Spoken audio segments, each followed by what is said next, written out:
सारा लाज शरम घोर के, जाला ना कमाए बड़ा चूल्ही गया गोर के। ऐसे बतियाव जानी गलिए से, मारब चटकन तो सटबू देवलिए से। एक चुमा नाची खैबू उठल लिए से, तलिया जाके सब दिन बंगलिए से, तलिया जाके सब दिन बंगलिए से। भैया सब दिन बंगलिए से।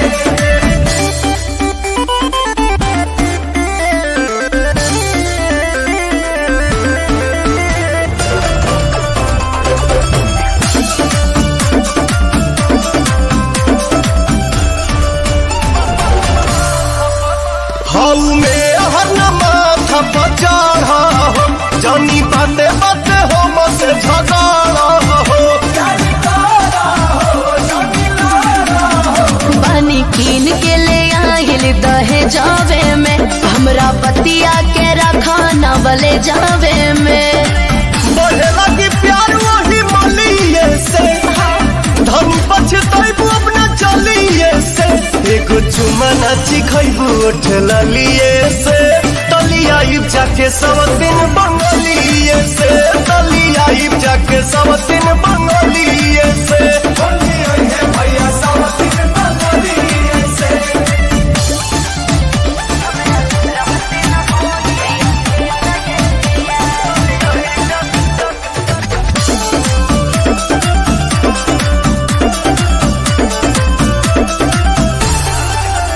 जान कबल तू रात रहबू मनवा हो, उछे प्रिंस पिरियन सुपवनवा कर बीबी के बतिया पके अरे पिया, हमरा रहते न होई अफेयर ये पिया। रहन की गोलम तोहर बलिए से, उल्टा करेलू तू कहलिए से।